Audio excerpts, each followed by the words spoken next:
This is Comic Timing, episode 213, and Comic Geek Speak, episode 1914, Toy Fair 2023.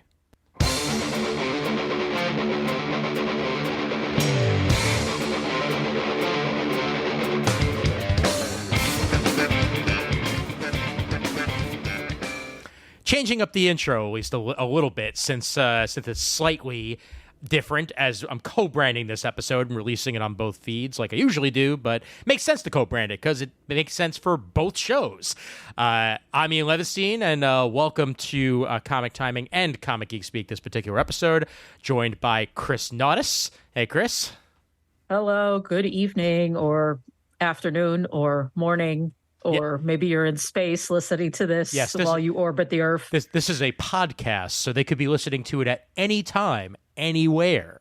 What a concept. What a country. Okay, so for all of those people in the world of tomorrow, do you have jetpacks? Do you have jetpacks that don't suck? No, they don't, because those are never going to happen. I'm sorry. It's just not happening.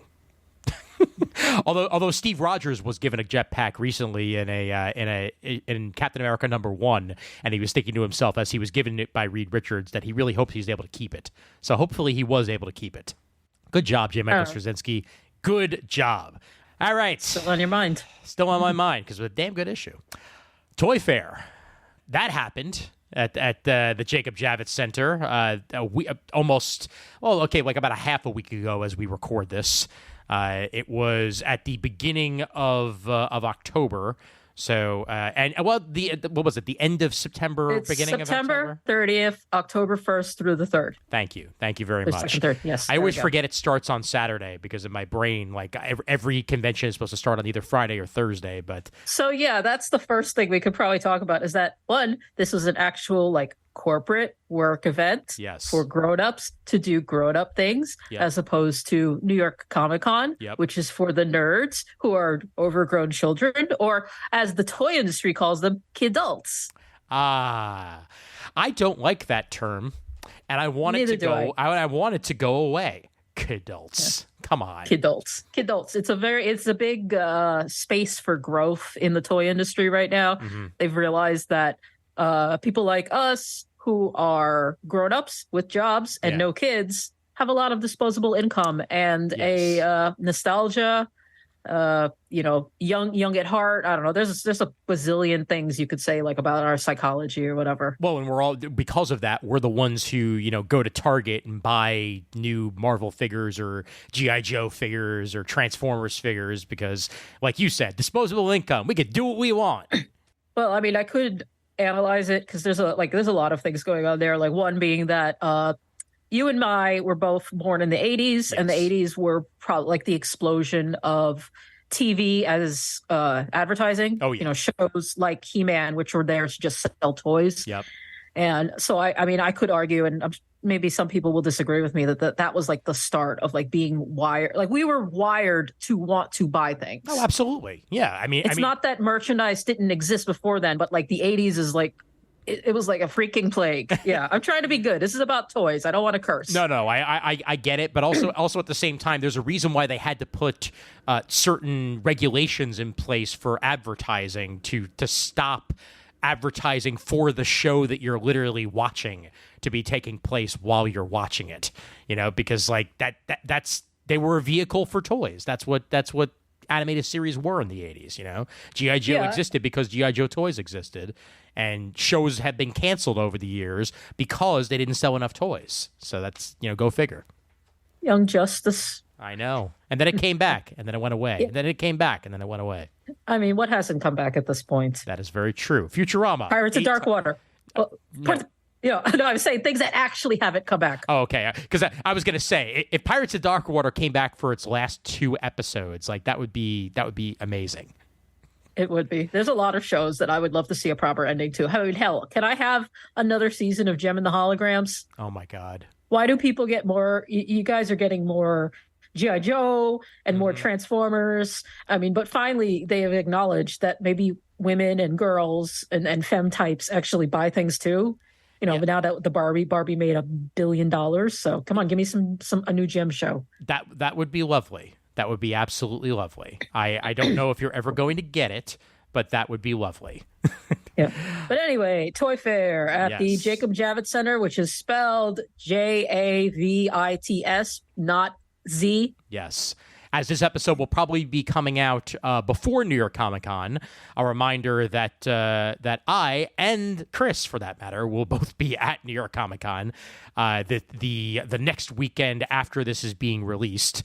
So if you do happen to see me walking the halls, say what's up, and I will say what's up to you. That would be the 12th, 13th, 14th, and 15th of October at said Javits, spelled with an S, not a Z. I feel like one of these days we should do an episode just about Jacob Javits and explain who he is. Oh my God! Well, then we would be the Bowery Boys. Like that's I think that's we'll do a crossover. Hey, weirder things have happened.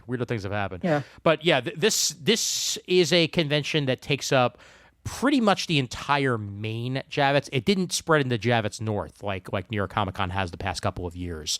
It was the main first floor all the way down, and the second floor all the way down, including some fun stuff that I'm still like cognitive dissonance over, the fact that we were in what is main events with a stage and there were booths. It was weird. Yeah, we just kind of strolled right in, like we were walking the aisles, and then suddenly we come to a stage, and there's just that moment of, where are we again? Yeah, it's like, oh my God. It's like wow, this is where I watched that Star Trek panel at the one Star Trek convention that Reed ever threw a couple of years ago. That was good. Well, I mean, there's a bunch of stuff they had in there. Like I think we've seen Venture Brothers. I've seen Drunk History there, if I recall correctly. I think the American Dad panel that we went to was there too, if I remember correctly. Maybe, I don't know. I feel like that was in a normal room. Oh, okay. Well, either way, yeah. And this was my first time ever at Toy Fair. How many Toy Fairs have you been to? Okay. Now I gotta count here. This was my 7th, possibly 8th. Ooh. Okay. I went to Toy Fair in the 2000s when Pokemon was exhibiting there. So I definitely went in 2006. I don't remember if I went, but then I started covering Toy Fair for Engadget in 2016, and I've been to every single one since. There was Toy Fair in 2020, but there was no Toy Fair in 2021 and 2022. And of course, this year's was in September/October instead of February, which is probably the big thing we should just, it's the elephant in the room. We should probably address it now. Yes. That this is the second to last Toy Fair that will be taking place in New York City. It was announced while we were at Toy Fair. The next Toy Fair will be taking place in March of 2025. They're skipping 2024 entirely. And then after that, the show will be moving from its 100-plus year home of New York City to New Orleans. Damn. Yeah. So what they said when they moved it to September of this year, they were just like, well, people have been asking us for a fall show for a while. This was before the pandemic. They were asking us. So we thought this would be better. And now they're like, oh, people are telling us that early in the year is much better for them, which, I mean, as people who go to a lot of conventions, we can read between the lines. It was that they just lost their slot in February. That's what actually happened. Yeah. Because of skipping it, someone swooped in and took it, and because of that, they lost their slot, plain and simple. And it is incredibly hard for a convention to get a slot at Jacob Javits. Perfect example. We talked about this over the weekend with a couple of different people that New York Comic Con, when New York Comic Con started, it had a February slot, whether it liked it or not, for a couple of years, because even if it's ass cold in New York City in February, and nobody wants to go to a comic convention in February, that's when they could get it. Eventually, they moved to October, and they have a vice grip on that general area since then. But they took what they could get. Jacob Javits is only so big, and New York City is a huge place where everybody wants to exhibit. I mean, and we only really have the one big convention center. I mean, they've talked about opening up other convention centers within the city, one by, like with the airport, Aqueduct, racetrack area, which people have kind of poo-pooed because they're like, well, it's too far away from Manhattan. What if I want to go to like a restaurant with a client or whatever? Yeah. Which is why this is funny to be like, oh, we're going to go to New Orleans. And I'm like, okay, so I guess what? You're going to take people to the French Quarter for your restaurant meetings? Having been to New Orleans in January, I will say the weather's nice and it's not crowded. And like I said, you can get king cake in January. So that is true. That is true. At the same time, though, and I mean, this isn't like a knock on New Orleans or anything like that. It's that I feel like this is also in some ways a sign of the changing times, that New York is not the mecca for media in some ways that it used to be. And I mean, perfect example of that is that, DC Comics is now no longer in New York. That's based out of LA. A lot of places, but the thing is, have moved out of New York. We're talking about something completely different here, because media, like with comics, it's a little different, right? Because New York used to be the center of that, but then DC moved. Yeah, they moved out to LA because that's what Warner Brothers wanted. Mm-hmm. And most people who work in comics are freelance anyway, so they don't need to be in an office. Right. However, with Toy Fair, the toy industry is very much centered around certain places, and that one of them was New York, because that's where the Toy Association is. Until the early to mid 2000s, the Toy Fair was held at the Toy Association offices. They moved it to the Javits just, because they more space. Mm-hmm. It was, I think people were doing different showrooms anyway, and just gathering all at Javits just made it opened up the show to a lot more people. I think that's partly why Pokemon was able to start exhibiting there, is because more people could just buy a booth and exhibit. Yeah, and then everyone got to see Pikachu butt every single time they walk in, because that hanging Pikachu, half the fun of that hanging Pikachu is that if you're walking the right way, it's just Pikachu butt. That's it. That's all you see is Pikachu butt. Yeah, if you've ever been to a comic convention, you've been to San Diego, New York, you've seen the giant Pikachu hanging from the thing. Oh, yeah. We saw it at the convention center. It was kind of closer to the wall, so the butt was more open than anything else. Yeah. I'll bring up the image that I brought up before of the Toy Fair sign, where you can actually see said Pikachu butt pretty clearly from where they had it placed in the actual convention center itself.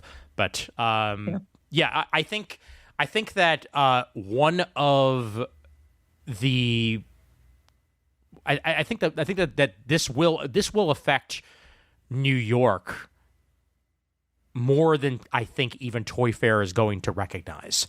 New York or Toy Fair? Because my thing is, we talked to a lot of people, and people were asking me, like, are you going to go to Toy Fair in New Orleans? And I said, probably not, because the thing is, where like working at Engadget, part of the reason I could attend Toy Fair is because it didn't cost them anything. That's true. Cost them like my subway fare, right? Maybe a cab ride or two. Mm-hmm. But this, I would have to fly to New Orleans. I would have to book a hotel.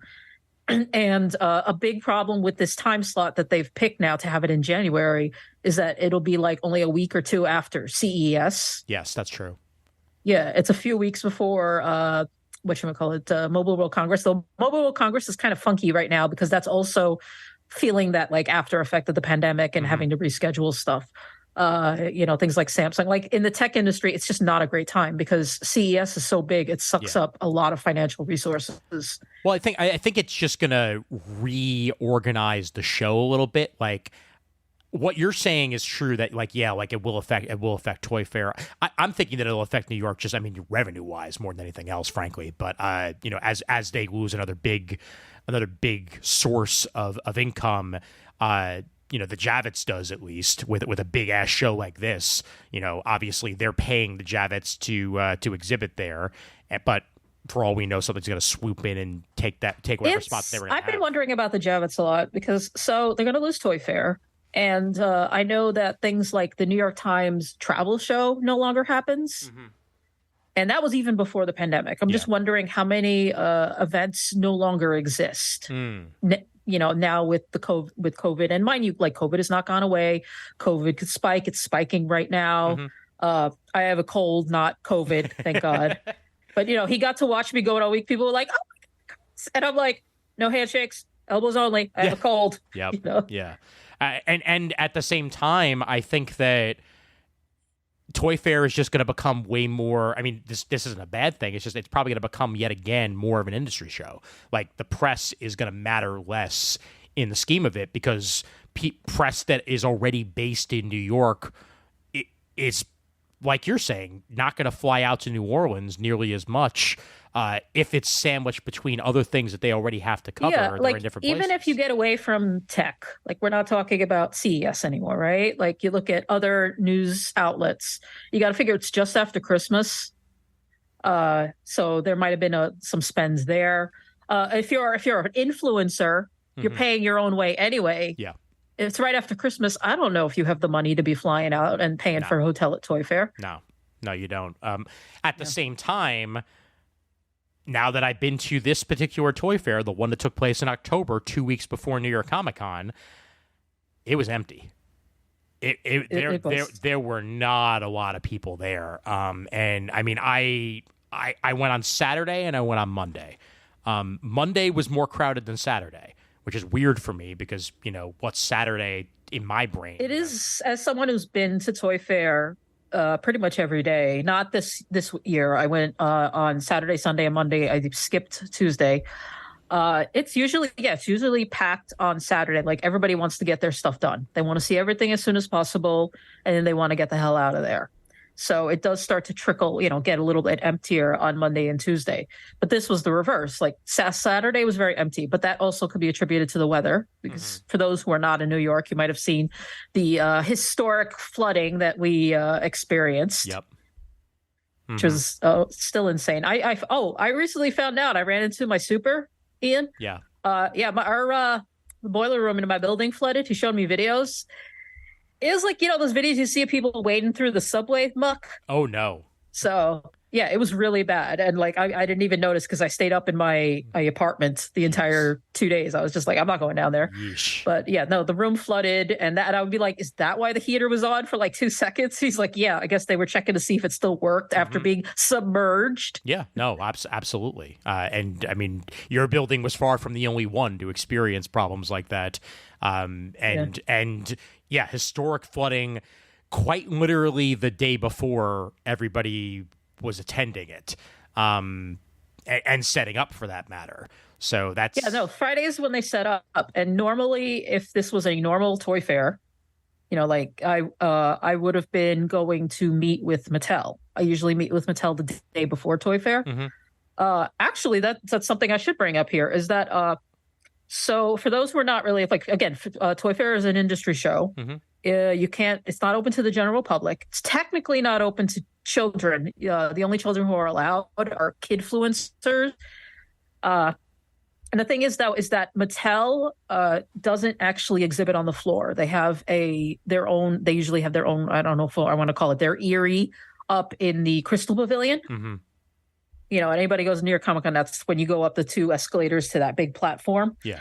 But they were not exhibiting at all this year. Yeah. Hasbro always exhibits off-site, but I wasn't able to get an appointment. I don't know I still have not heard from them. I don't know what's going on this year. Something must have been weird with them this year, because it's because I signed up as well, and I was told that I would hear back from them, and that it never happened. So something must have gotten messed up in there. Yeah, no, normally I hear back, and I get, because you have to, again, it's off-site and you have to be invited. You cannot even just drop in and or bring guests or anything. It's I don't know if I want to say high security, but they do actually have a lot of security guards.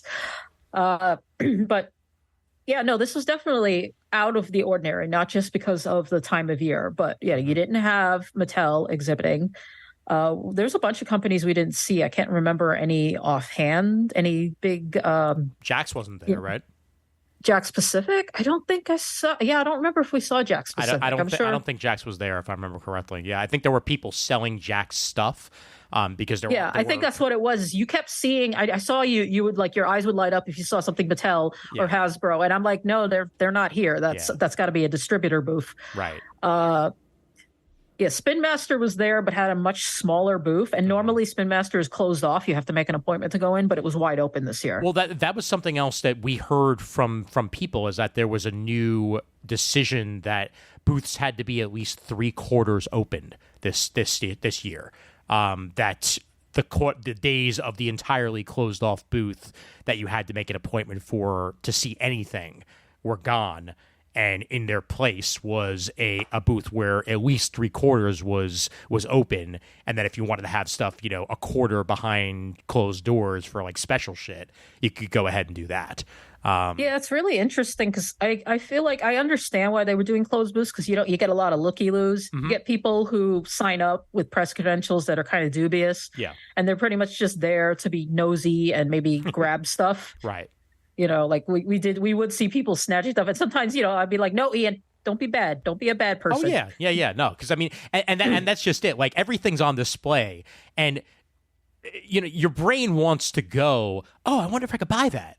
And the answer is no, you can't. You could buy it at a store later on, but there's nobody selling their wares to, piecemeal at the show. It's all about wholesalers. It's all about distribution. Just because it's on display doesn't mean that you're going to wind up buying it when you see it. You just have to remember that you saw it, take a picture of it, and then if you want to go home and buy a Walking Dead bat or whatever, then you can go ahead and do so. Like, which is one of the things we did see. Yeah. No, it's an interesting experience as opposed to something like New York Comic Con, where again everything's on sale. They're really on the vigilant lookout for shoplifters. Yes. Toy Fair's a little more loose with that, though. People do steal stuff at Toy Fair. I'm not going to deny that, But yeah, like it's really cool because it's like walking through like an FAO Schwartz or a Toys R Us back when they were still like a big thing, where you can just see stuff and you can touch it and you can talk to the people behind it, which Ian seemed to enjoy doing a lot while we were there. Yeah, no, that's absolutely the case. And the mood of the place was incredibly friendly.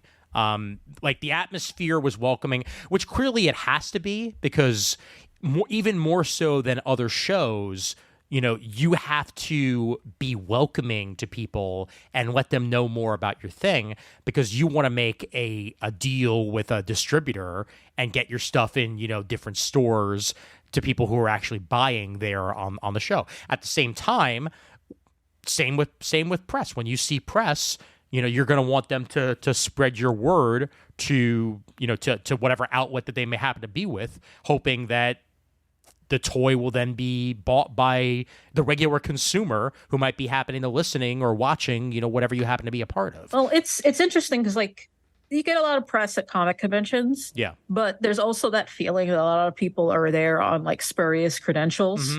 And I'm not going to say there aren't spurious credentials at Toy Fair. Of course. I mean, they have the weirdest rules. Like, if you are another podcast or anything, just give it a shot. Yeah. You might even get in, because it is both hard and yet incredibly easy.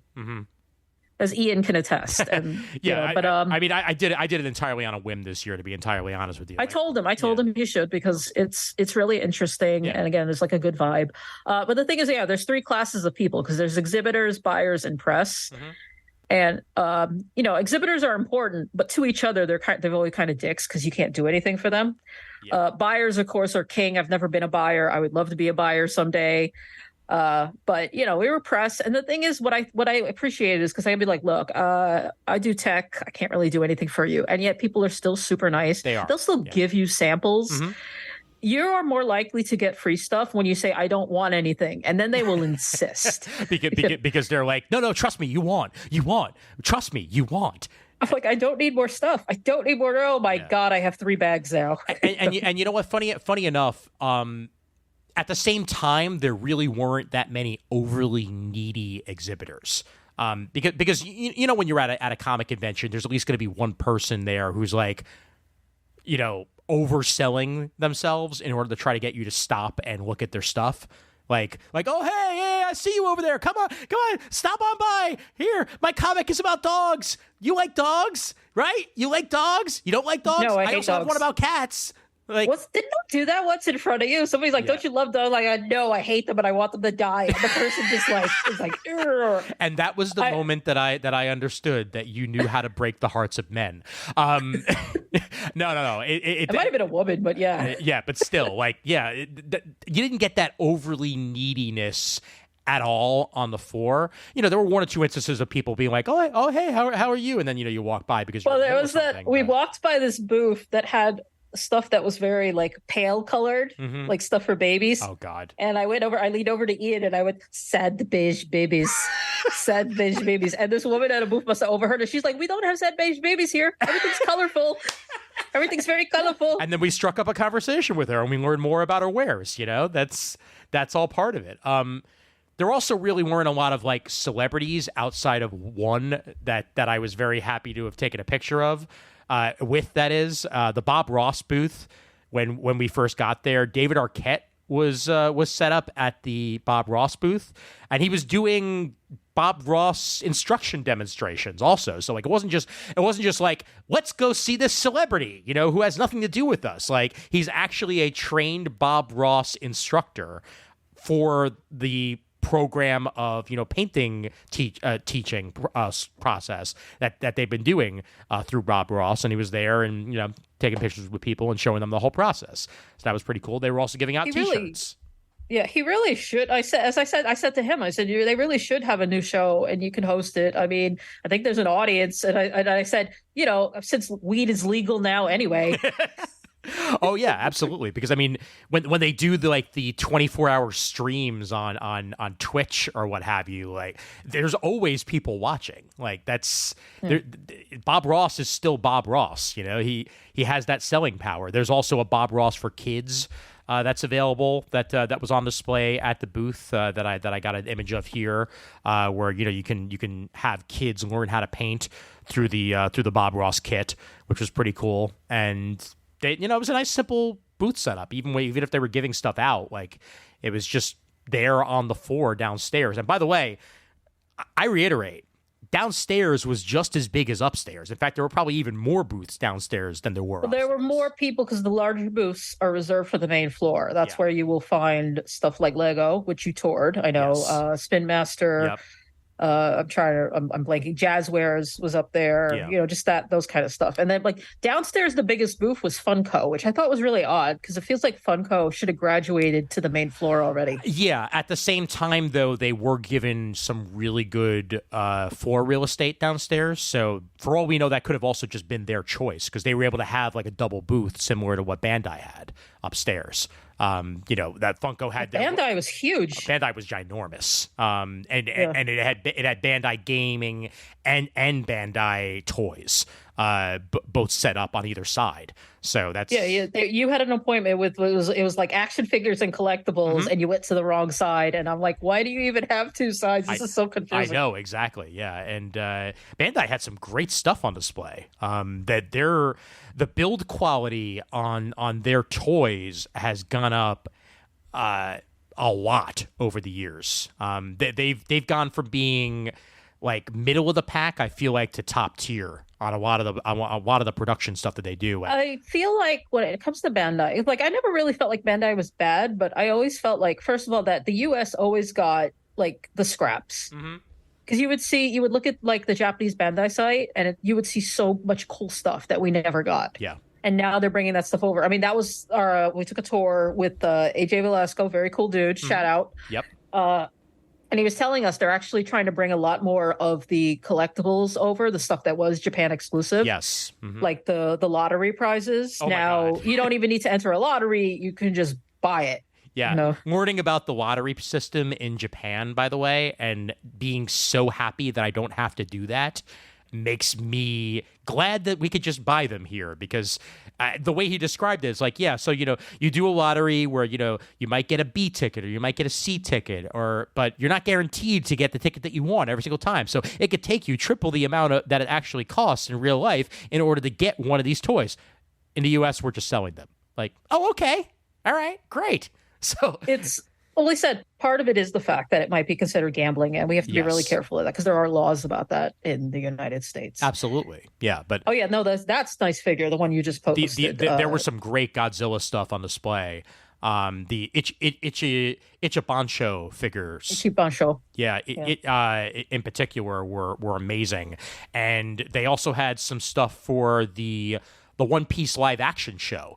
They had already had some figures for that ready for purchase that are going to be available in 2024. Yeah, it says March 2024. Yep. They're very happy with how it's been doing. Just a side note, yeah, I finally watched it and it is amazing. And I almost cried, mostly because I saw normally, I think I said this to you already, but for the audience, we'll say, you might watch something like you watch the Barbie movie and it'll say based on Barbie by Mattel.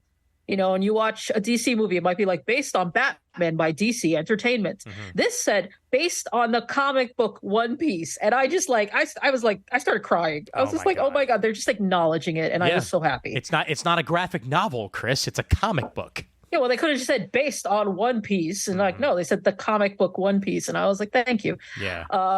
Yeah, those figures are nice, and yeah, I see you showing off this Tony Stark over here. Oh my God, no, I know I'm going to mispronounce it. It's SHF Figure Arts, right? SHF Fig Arts. Okay, yeah, Fig Arts. Thank you. The farts, SH Farts. That's what it's called. This is a immaculately detailed Iron Man Mark 85 from the Infinity Saga, and multiple heads, multiple arms you can put on, multiple blasters and whatnot. They had a couple of the Spider-Man figures from No Way Home available through Bandai Namco. And those were great. They had some terrific Tekken figures as well. If I can find the images of that here. Yeah, those are the ones that had. I love the little signage. They actually have these lucite like displays that say like round 2 fight. Yeah, and you can put them in front of your figure, so it's kind of like you're seeing the video game. It's really, really awesome. And yeah, just like overall. I kind of booked them on a whim just because they were Bandai and I'm I'm an anime fan, and I think that was one of my favorite booth experiences the entire time I was there. So a lot of it is stuff. like they had a lot of good products. He showed us everything in the booth. Yes, he did. Also, well, the thing is, Bandai has a lot more to talk about because they just opened up 2 shops. They opened up a Nanoblock shop over at the American Dream Mall in the Meadowlands over in East Rutherford, New Jersey. Yep. And they opened up a Tamashii Nations store for the action figure side of things just off of Times Square. Yeah. Which I told them, I said, no, dude, you should be in Flushing. You really should be in Flushing. Flushing is basically turned into Akihabara around here. Pretty much, yeah. Also, I really want to check out this Vital Hero thing, which is basically just, Tamagotchi or Fitbit with, actually it is. It's basically like a Tamagotchi Fitbit hybrid, only it's superheroes. Like that seems like you can train up. You can train up and get a Batman or a Nightwing or Joker or a Harley Quinn. Yep. A little cartoon on your wrist. Yeah, pretty much. And yes, I do agree that if they were to have a Flushing store, that would be very, very beneficial to them, and hopefully they will make that happen sooner than later.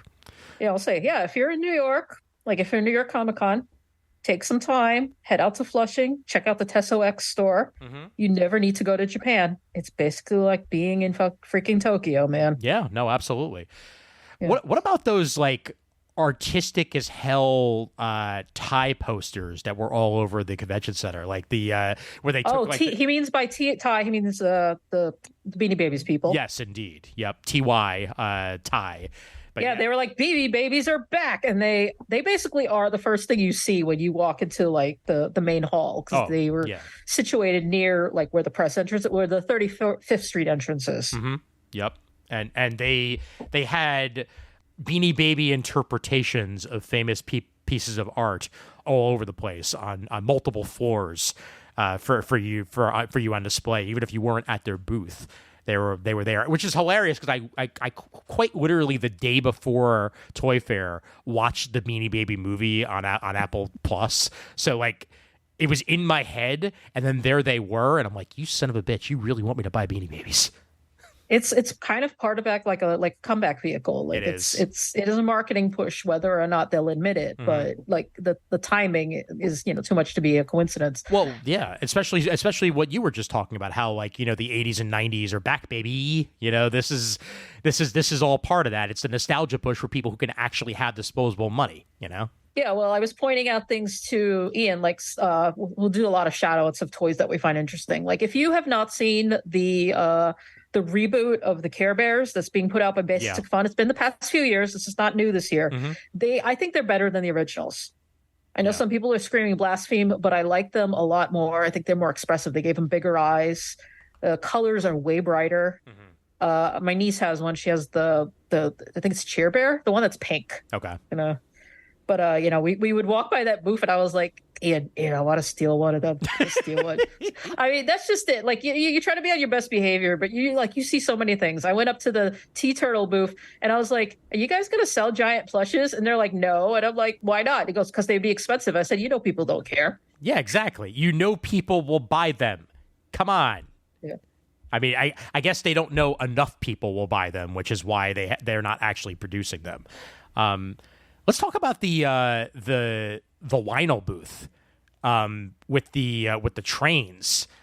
Whether you realize it or not, I was going to segue into that because talking about disposable income, Lionel, oh my God, everything's so expensive.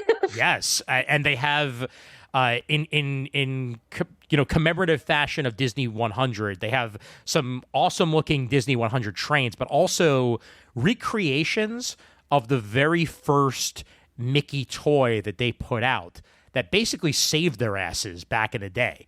As Lionel was pretty close to going under as a business until Walt Disney went to them personally because he was just a fan of their trains and was like, make a Mickey figure, make a Mickey train. It's a sidecar. You might have seen, the thing is, I mentioned to them, I was like, I've seen that in a museum. You might have seen these in museums. Yeah, it's basically a Mickey and a Minnie on a sidecar, and the thing is, it'll fit on one of their tracks, and you can wind it up, and it'll actually go around, and it just does pumps. And the thing is, they recreated it exactly. They didn't like modernize it or anything. You can get, but it's $200, which is insane. Like I kind of want it, but I don't, not to the tune of $200.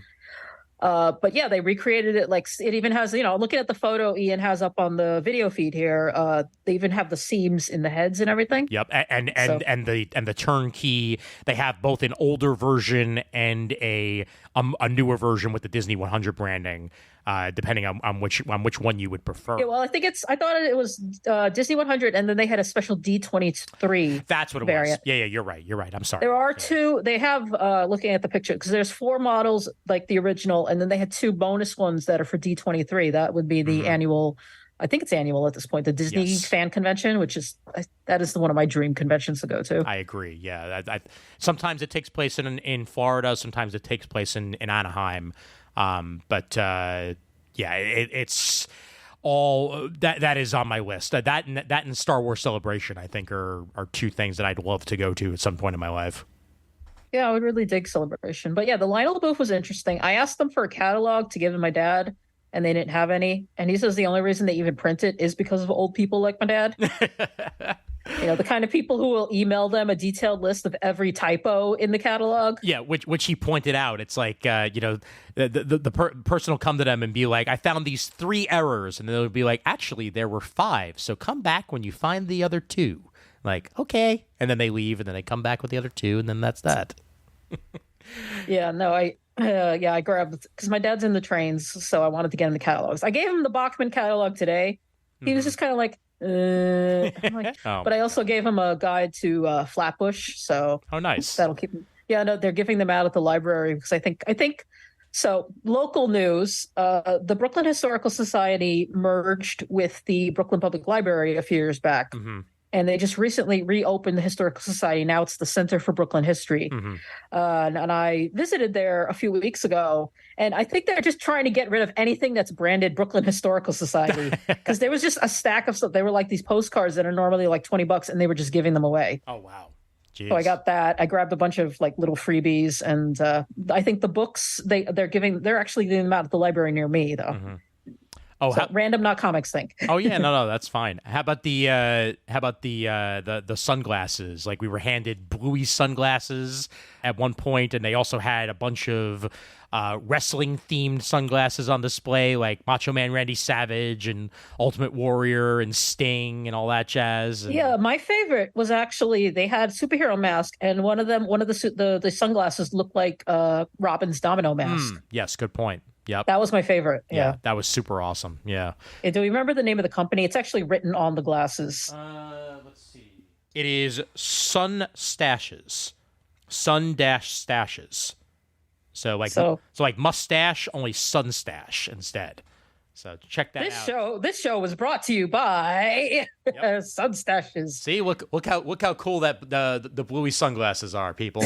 As that, and anybody watching the video right now, I'm putting them on, and now I'm taking them off because they're fogging up my glasses because it is hot in here. But yeah, it was 80 degrees today in New York. Oh boy. Don't worry, give it 2 more days and it'll be back down to 50 because that's the way life works now. Yay. Can we talk about how much bubbles were on display? Like, everything was bubbles. Yeah, I mean, the thing is there's always bubbles, but maybe I'm just noticing them more because my niece is in the bubbles. Mm-hmm. But I know we did get those bubbles, the ones that are like really firm. Yeah. We both got samples of those. Oh, that's what I forgot to bring over to my parents today. Bubble tree, blowing bubbles. And they were telling us it's a refillable aluminum bottle with an attached bubble wand, and they told us it's like triple distilled, like the way that people would describe vodka, they were describing the water in this. Like, it's like triple purified, and then they add in this. Like, okay, great. Does it blow a bubble? That's really all I need to know. Does it blow a bubble? And the bubbles don't pop that easily. Like, they'll hit the ground and they'll stay, which is always nice to see. Yeah, it's part of American Bubble Co. And their website is bubbletreeusa.com to give them the full plug. But these things look super cool, and I'm glad that they gave us some samples to check out because I can't wait to blow too many bubbles and then be out of bubbles and be sad I'm out of bubbles and then buy more bubbles because that's the way bubbles work. Or at least that's how they worked at Disney, because we wound up getting from like the 99-cent store the next day after the bubbles ran out, a giant tub of bubbles that we could refill it with over and over again. Yeah. But one thing I've noticed, this is not even just this year, it's been the past couple of years, that what became big, and it's because of YouTube, are like unboxing videos. Mm-hmm. So a lot of toys are very much disposable in that way. Yes. Like, a lot of their experience is like a one-time only thing. Mm-hmm. Like, I saw Hatchimals, I thought it was called Hatchimals Surprise or whatever. I could go get it, but their new thing, it's basically like these little eggs, and you get a little bottle filled with water and you squirt directly into the egg. Mm-hmm. And then the egg cracks because the little Hatchimal pops out of it because of the water.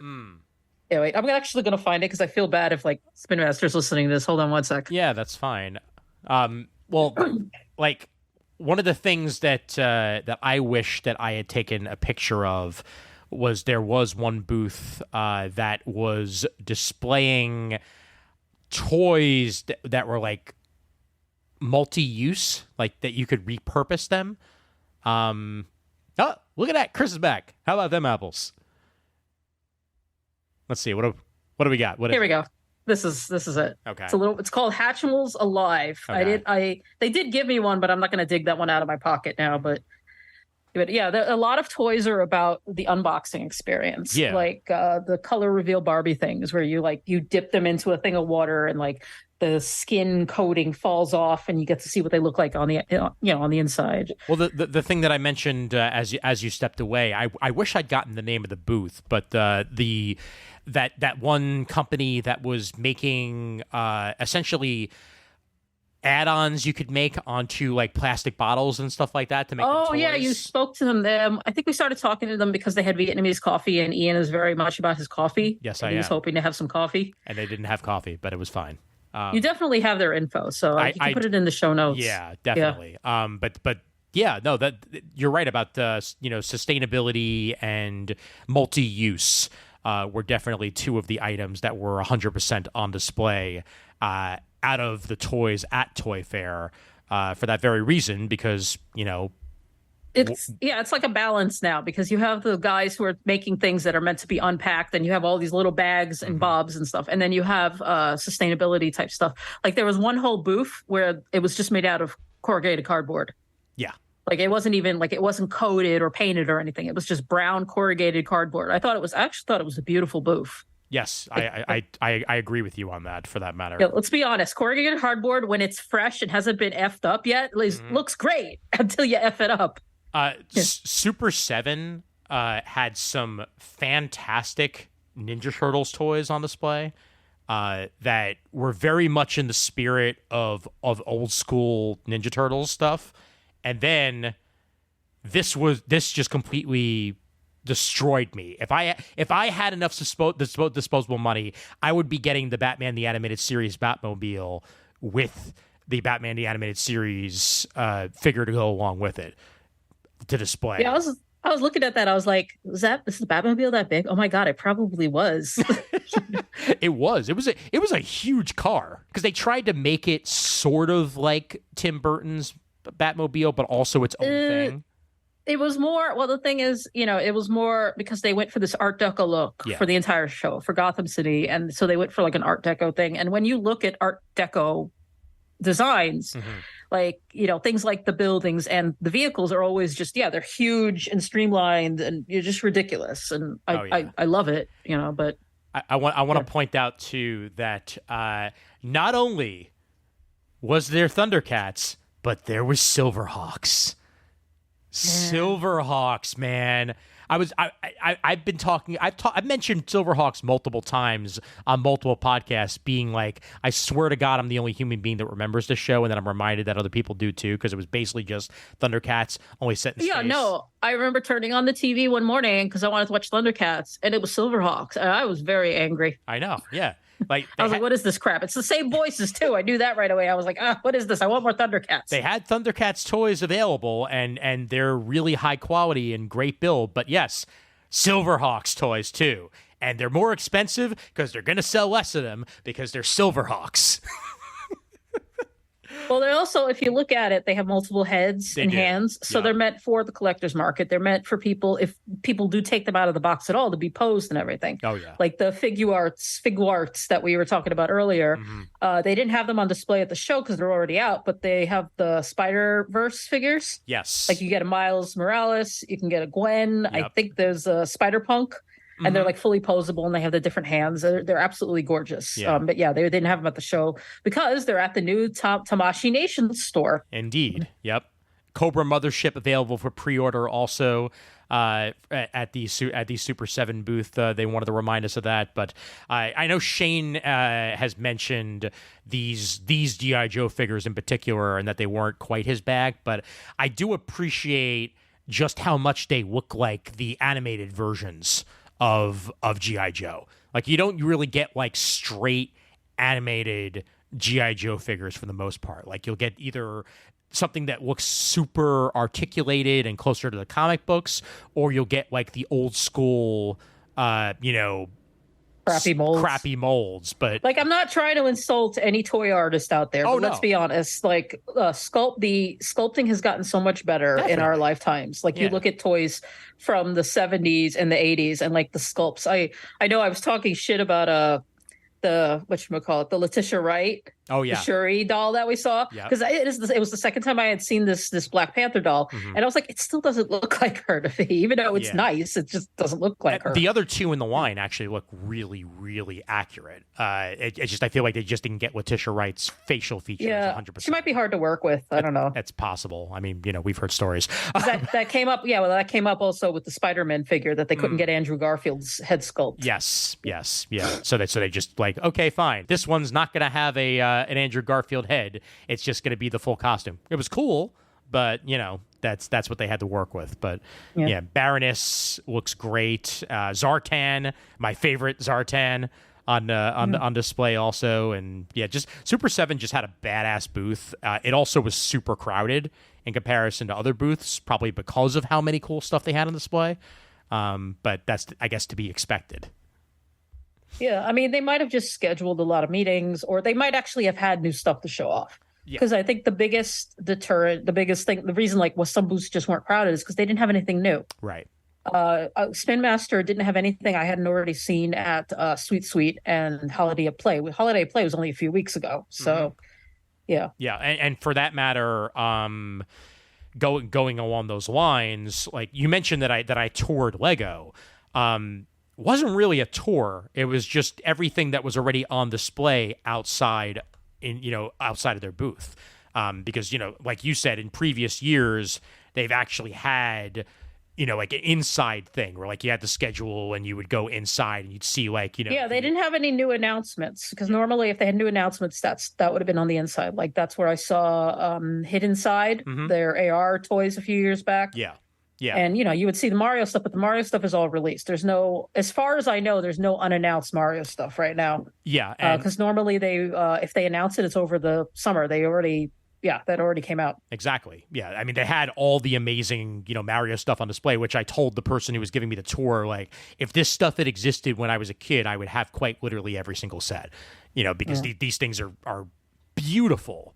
And just any Mario nerd wants these full, essential, like, levels of Mario available in Lego. And they've gone all out with these sets. I think that they're really, really cool. No, in general, I'm kind of happy with the direction that Lego is taking. Oh, yeah. They're doing a lot of, again, stuff for the kidults. Mm-hmm. I try to stay in touch with them because I recommended the botanical collection. Yes. Those are the flowers, which at Toy Fair, they had a whole wall that was just like the botanicals, like the flowers, like it looked like a garden, but it was all Lego. It was actually quite nice.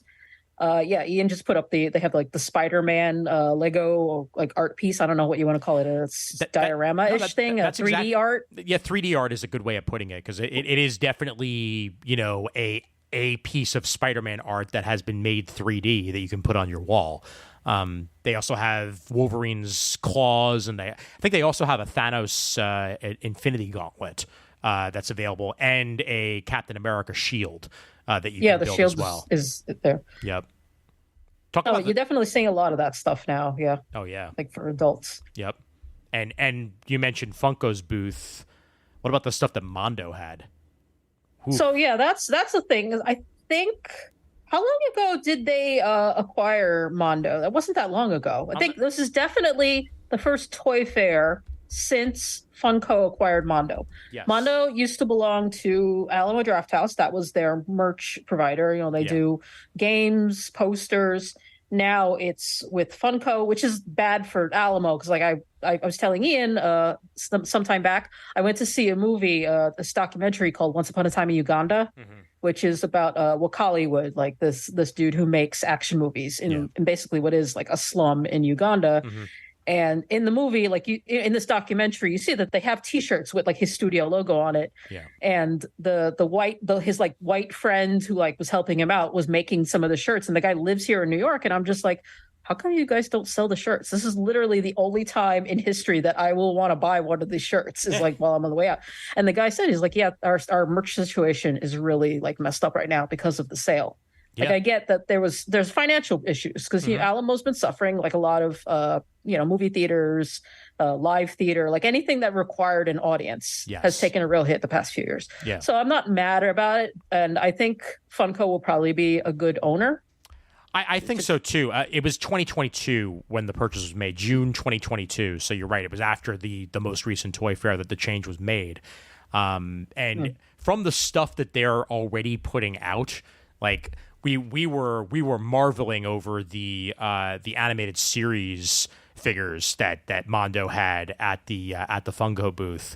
The Wolverine looked great, and the Sabretooth, and they also had a Magneto on display and a Jubilee that looked fantastic. I just realized that Wolverine figure. Look, you see the little portrait at the bottom? Oh yes, it comes with a picture of Scott and Jean. Oh my God, that's fantastic! So you can have picture. You can have him caress it lovingly. Oh, I love it. And for that matter, the fact that they have him claws out with the energy, which he has never ever been able to do in any comic book, and yet he did it in the opening for the animated series, and that was also his special move in the X-Men arcade game. Which just roll with it, man. Oh, I know, but that's it's just it's a cool extra feature that they included that in there since he does that in the opening. Yeah, there's a lot of like self-awareness that I really appreciate. Oh yeah. So now that since they have Mondo, basically Funko's in the business of selling vinyl records. Yeah. So beautiful. So beautiful. The Dune vinyl was fantastic. They're also selling, framed artwork.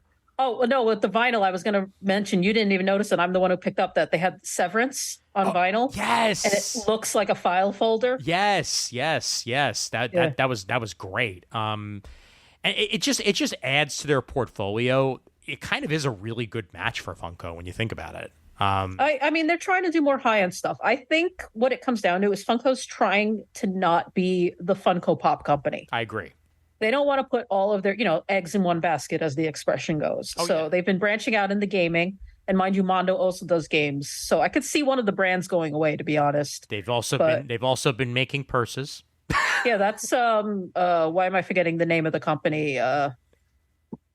Oh, This is useless. God damn it. I know. I'm gonna remember after we've not talking about it anymore. I'll look it up real well, quick. they made a Happy Meal and they made fries that you can wear, as a It's purse. Loungefly. I didn't even have to look it up. I just remembered. There you go. Yeah, Loungefly. They is, own you know, Loungefly. another Yeah. one of their divisions, which I could easily see them merging that into Mondo at some point, rather than getting rid of it.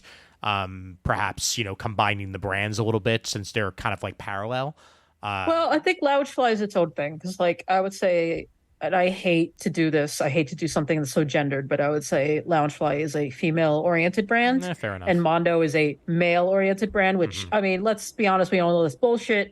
I own Mondo Records. I own like their copy of Fight Club. Yes. The cover actually looks like an IKEA catalog, Eh. which I love that thing. It looks so good. Oh yeah. I want to buy some frames for it. But yeah, but I think that's, the thing is that ever since at least the 80s, the toy industry, and it's still going to be like this, where it's very fractured between the two binary genders. Oh, absolutely. Yeah. I mean, I there's no think we're question about seeing it. less of it because we've seen a lot of signs with, like, they have showed little boys playing with dolls, Mm-hmm.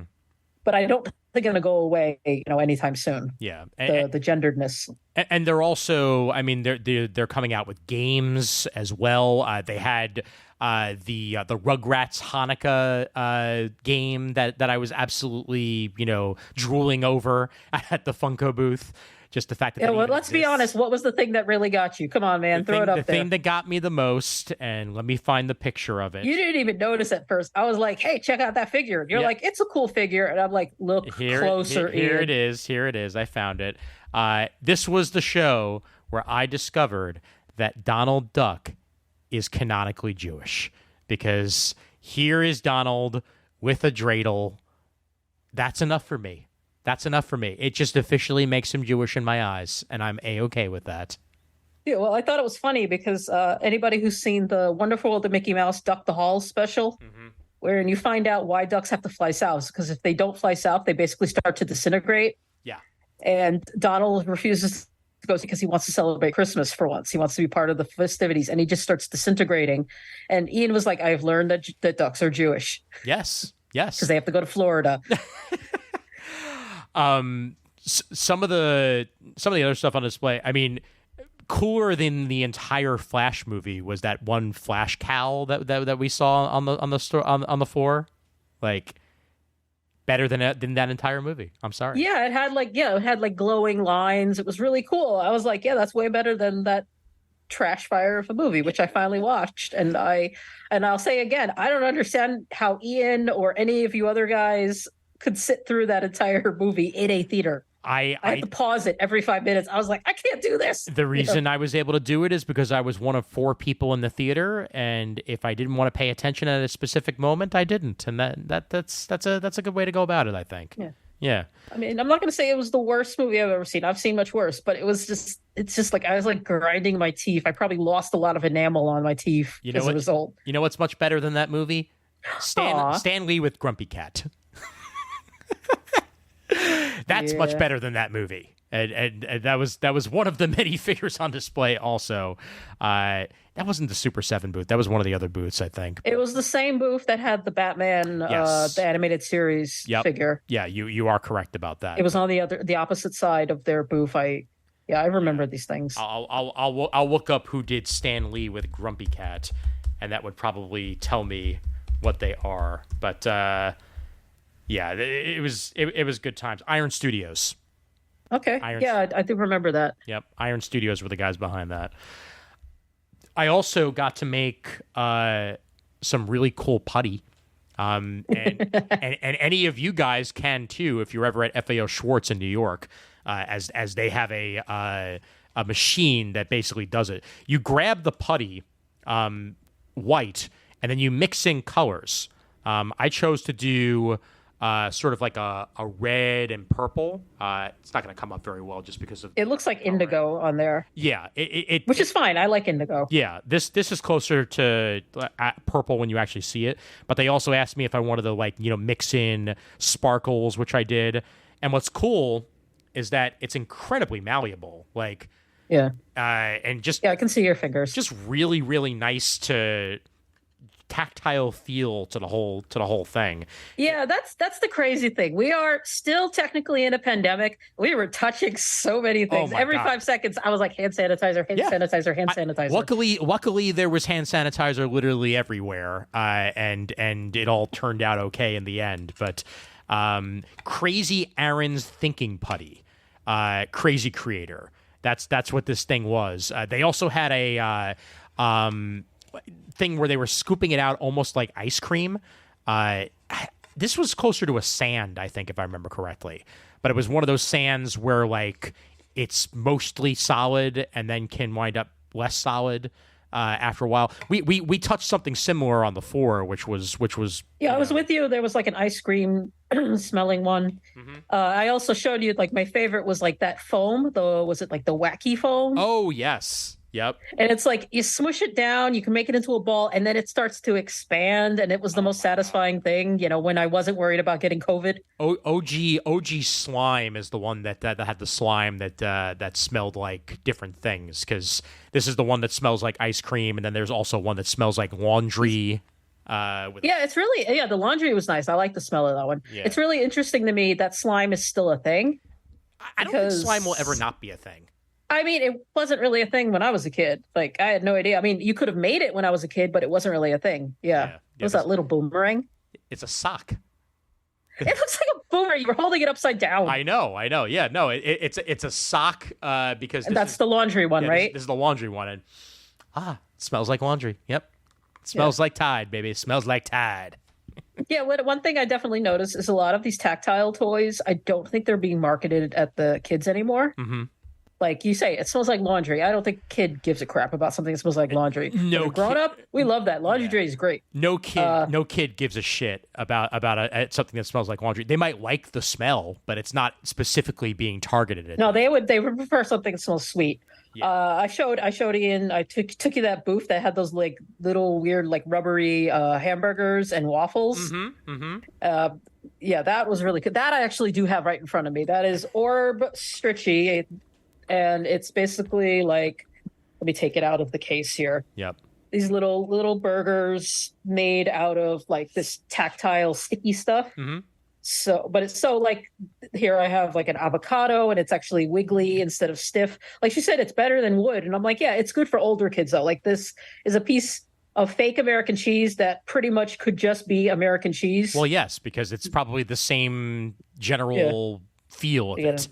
We got an egg. Yep. A piece of bacon, piece of ham. Here's the burger. I got tomato. Oh yeah. Oh, this feels so good. You guys need to buy these. They're apparently only $6 for the set, and you get these are the pickles. Nice. And they said they said that most of the people who have been buying them are actually more adults. They see them; they're really big on TikTok. Mm-hmm. So yeah, that's again the name of it. I told you it's. Orb Stretchy. And they have a hamburger, they have chicken and waffles, and they have an English muffin. Of course they have English muffin. You got to have English muffins, man. That's where the ham and the bacon came from. I made turkey burgers out of English muffins earlier tonight, and it was very yummy. Oh, nice. It was good times. That sounds good. Oh yeah, good stuff. One of the other booths that I visited that I greatly enjoyed had a wealth of stuff, including Pokemon and AEW and Star Wars and professional cosplay equipment as well while we were at it, which I was not expecting to find that at all. They have a Darth Vader on display, which let me show you this Darth Vader here, where not only do you get the costume, but it also comes with some pre-programmed voice things by, with James Earl Jones' voice. And it comes with its own carry-on suitcase. So if you wanted to take it to a convention and then dress up in it, you could put it in the overhead on the plane and then take it off with you and put it on when you get to your location. That is ingenious, and I'm shocked that somebody hasn't done that before. Well, again, they're definitely trying to cater to different types of play and different ages. Yeah. Do you have a picture of the crustaceans? Yeah. The menstruation crustaceans. Oh, yeah. Did I take a picture? Did you not take a photo of those? I think. I did take a picture of the emotional support nuggets. Yeah. And that was the same booth. The it used to be What the Meme, but they changed the name of the company. Do you remember the new name? If you took a booth. Let's see. Well, what do you meme? Relatable? Relatable, yeah. So the company has a name change, and besides What Do You Meme and a bunch of crappy spinoffs, because I'll be honest, I don't really like What Do You Meme. I don't think it's a very fun game. But they had a lot of other cool stuff in their booth. Like they were selling these plushes. Let me see. I could find a photo, but I don't have the right to to send it, put it up on the thing. But they were called menstruation crustaceans. Oh my God. Let me give you co-host rights, and then you'll be able to. Vault, by the way, Vault was the company that I was thinking of that did the AEW stuff and the high quality cosplay. So just to remind folks that they also did some amazing Spider-Man, Spidey, and his amazing Friends toys for kids that were absolutely adorable. There we go. Voila.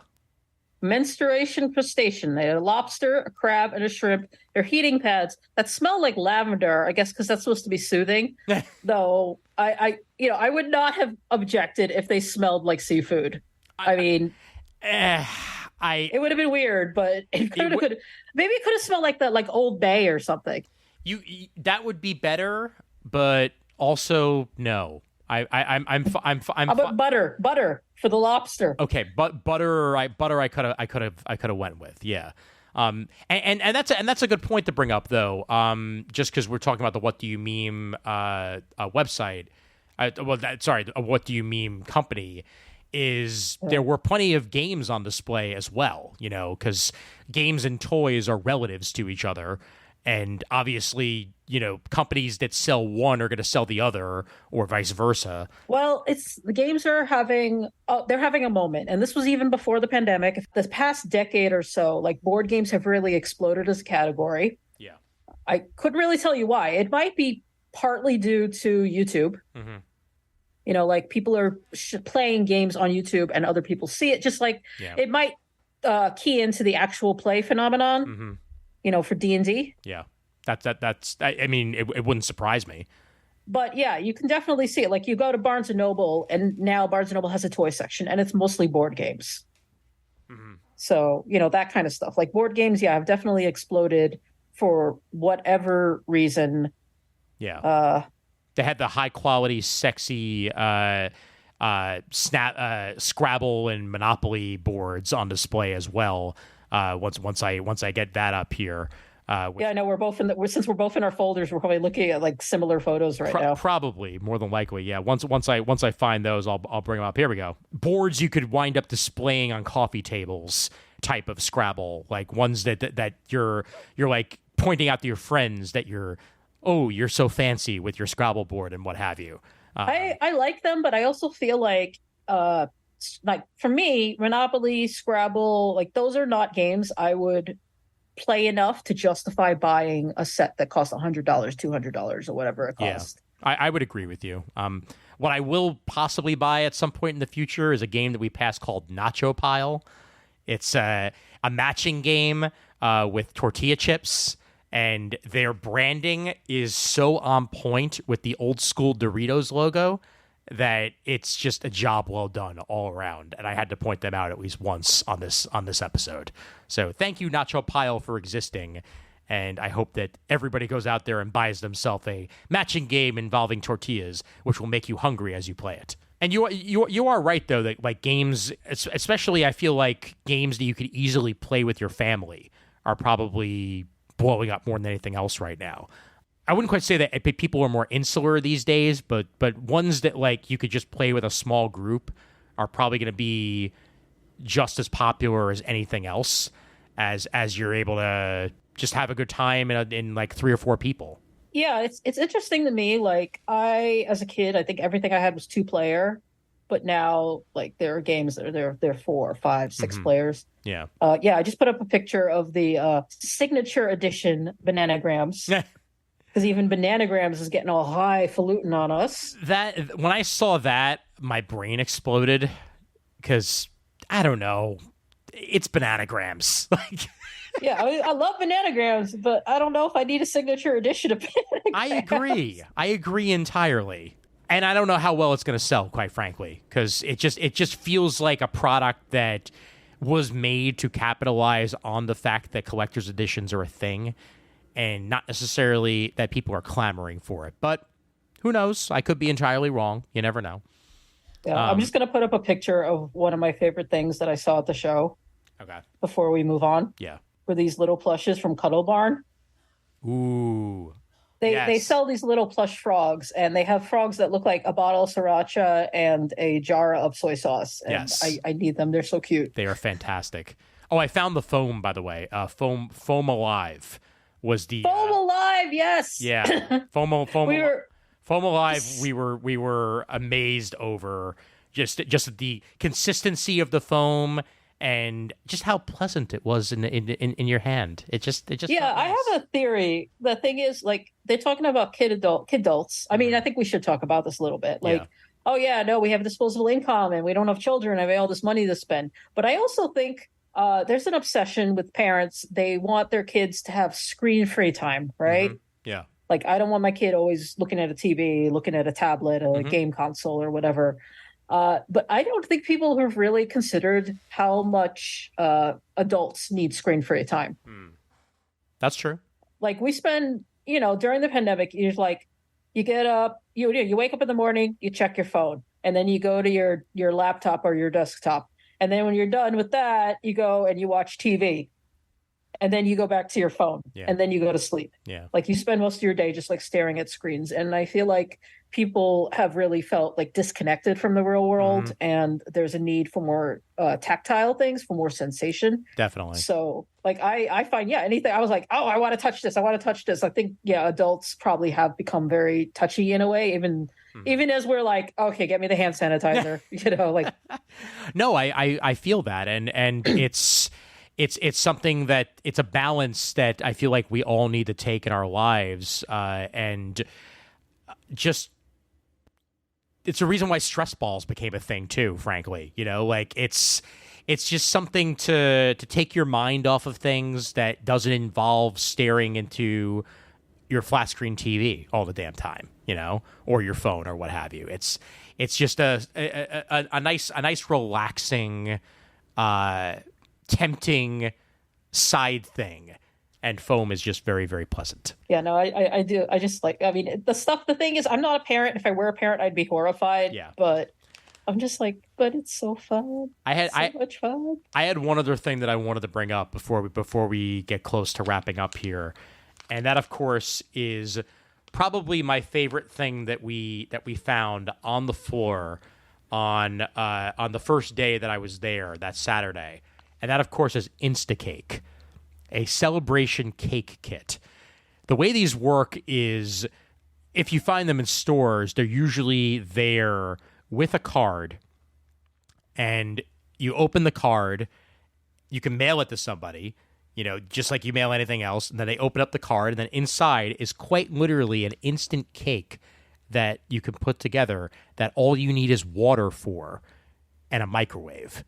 And it's a simple process. I did it on the floor while I was there. And yeah, there we go. Yeah, no, thank you. All it took was, adding the right amount of water. They give you a cup. They give you a cup with it as well. You take 4 scoops of the cup that's in there. They have a mixing spoon. They have the thing to put the instant cake into. And then once you whip it up enough, you put it in the microwave for a minute. And it comes out, and it's cake. You let it cool. You put the icing on top. You put your sprinkles. Bada bing, bada boom. You got a cake right there. And an absolutely lovely person that was one of the I think two people that worked for the company that was set up at this booth that we had a long conversation with from the Canadas. And she was a sweetheart of a person who let us to try their cake and also gave me a delightful sample of some chocolate cake that I will probably wind up making at some point. But yeah, if you have it available near you, Instacake is the company. Celebration Cake Kit. Check it out and enjoy. This podcast brought to you by basically. Just overall, I'm glad I went and I'm glad I experienced it, especially since now if I am going to wind up going one more time, I have to wait 2 years essentially for March of 2025 to go probably for the last time, because after New Orleans, there's talk of it possibly going to Las Vegas. So it's not coming back to New York anytime soon. Vegas, I see a little more welcoming. It's, for starters, it's closer to California. Yeah. So companies like Mattel, that'll work out for them because they're in El Segundo. Yeah. So, a little bad for Hasbro, because it's interesting to me because, they're moving away to New Orleans. And the thing is that takes them away from Hasbro, because Hasbro's in Providence, Rhode Island. It's actually near the train station. But it's crazy. I don't know what's going on there. It sounds like chaos. Yes, the industry had to do it, frankly, because if they weren't able to be sustainable in New York, then it makes sense. But at the same time, I'm glad I got to experience it as it was. I'm sad it was as empty as it was, but I'm glad that at least from what we heard, a decent amount of buyers were there. For the few people that we talked to on the floor, it did seem like they were making some good deals and stuff like that. So it may not have been good foot traffic, but that doesn't really matter in the end, as long as they're actually getting their wares into multiple places. And I see you found the stand. Foam. Yeah. The foam sand. Yeah, that was weird. That was some weird shit. Oh my God. Yeah, I don't know why my camera kept changing the shade of purple. It's really crazy. Yeah, it is not color changing foam. It's just my camera being stupid. Hilarious. The algorithm is like, oh no, the light changed. I need to change the color. No, that's fair. No, I'm just going through to see what else we've missed. Licensees has gotten a little crazy. Mm-hmm. Just a few last notes before we wrap this up, I would say. Mm-hmm. The fact that, I'm pulling up this picture, we've stopped by the Playmobil booth, mm-hmm. and the fact that they have licensees like Naruto now, which I kind of want, because I like it. It comes with the ramen shop. Yeah. I would want it just for the ramen shop. I don't care about the figures because I'm not a Naruto fan, but I do like that they have, the little characters. They had a whole selection of them. Yeah, sorry. I wish I could. No. Oh, I accidentally archived it. Oh, that's fine. That's perfectly fine, because I found the licensee that we need to specifically talk about. Oh, God. That Playmobil has. They have a Magnum PI set at Playmobil. Now, when you think of Playmobil, I'm sure you probably think of it being for kids. This ain't for kids. This is very much for old men. Yeah, well, the thing is, a lot of the sets are too expensive to be kids' toys, right? Yeah.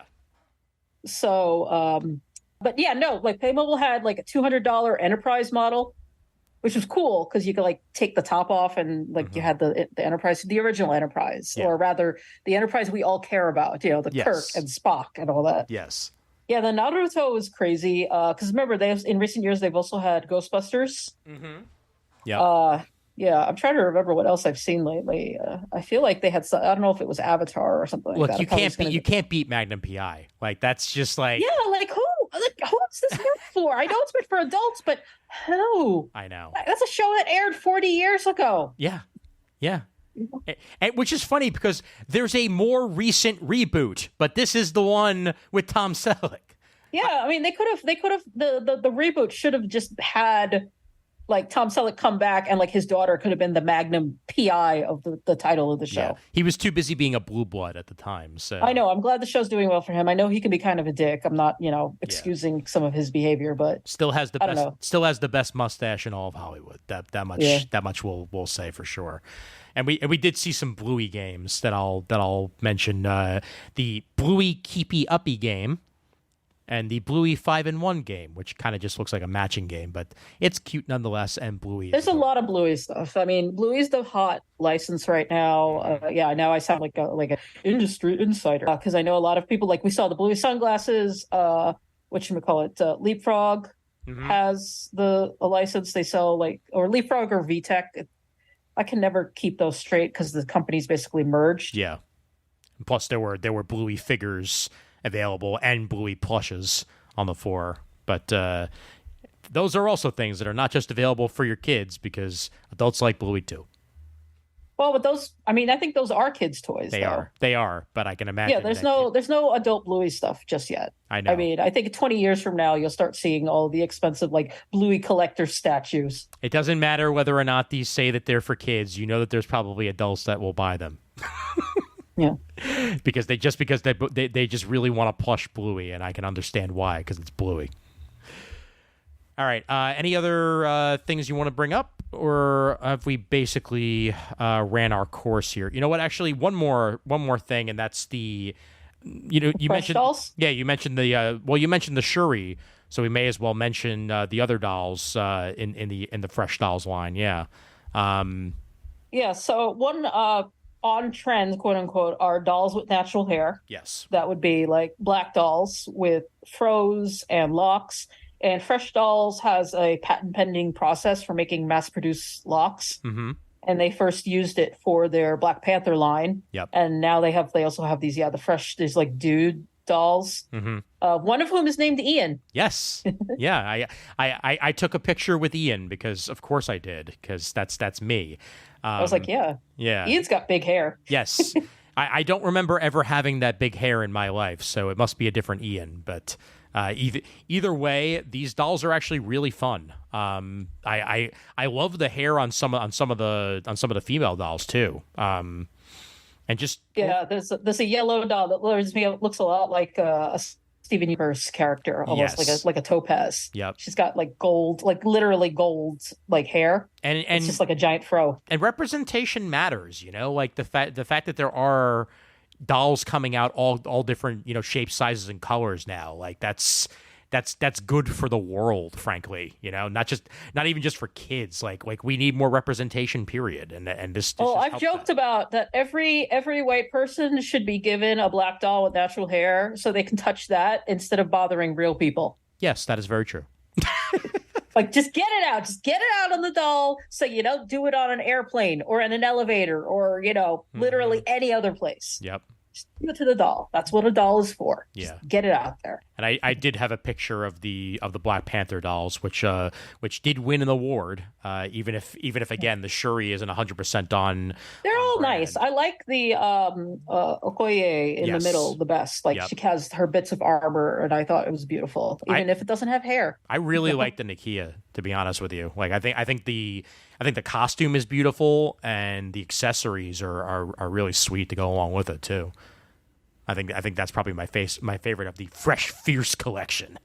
Yeah, it's really interesting to me that even though Marvel is the one who usually gets the licenses for dolls when it comes to Marvel, I mean not Marvel, sorry, Mattel gets Marvel license. Oh no, Hasbro actually. Hasbro, yeah. Hasbro usually gets those licenses. Sometimes Marvel gets them, but in this case, these dolls were made by the Fresh Dolls company. Mm-hmm. Which is a small, it's one of those black female owned, startup company, and they had a lot, again, they have some nice dolls. And again, as Ian says, representation matters. You got dolls with froze, with locks, Bantu knots. And, I would say representation. I knew representation mattered. Again, when your face lit up when you saw Donald was Jewish. Yes, indeed. You are nearly 40 years old. You were like, oh my God. I mean, come on, man. Some things you've just been thinking for years, and then finally you're validated, and then, that's that.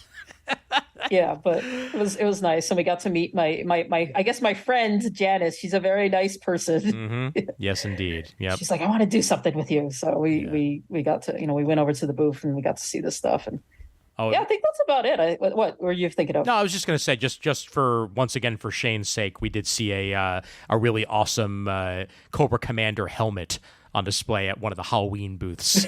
So yeah, otherwise that's about it. I mean, it's a really chill experience that if you do get to experience at least once in your life, I'd say make it happen.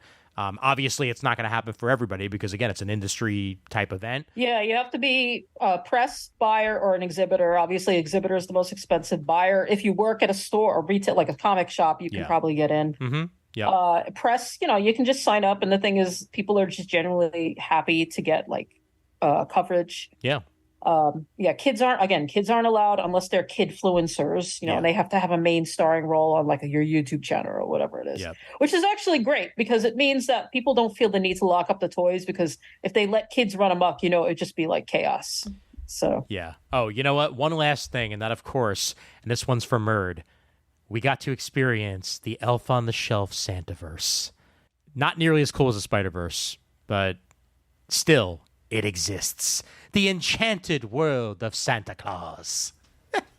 Yeah, I refuse to take any of their freebies. I mean, the only thing I took was hand sanitizer because I would hope it's not like fey sanitizer, I took an Elf on a Shelf keychain. I did do that for myself because why don't not? let the fairy folk into your house, Ian.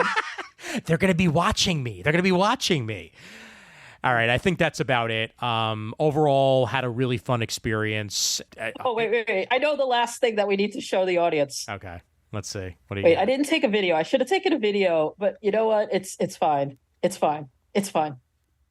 Just for some reason, they were acrobats. Oh, yeah. Damn, yeah. And they were like on a schedule and like there was a whole crowd and everything. It was really weird. Yeah. But that's that, I guess. Well, that's just it. Is like you'll get a lot of stunt stuff. Like, you'll get a bunch of people in dinosaur costumes marching into the Jurassic Park theme. Mm-hmm.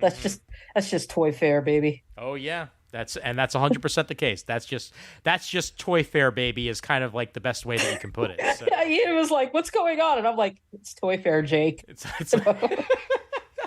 Let it go. It's Toy Fair. Yep. Thanks for the suggestion, Chris. I had a great time, and I think this was a good episode to let people know some of the stuff that we saw and experienced. And come 2025, if I have the opportunity, I will go one last time, and then I'm not going to New Orleans. So that's that.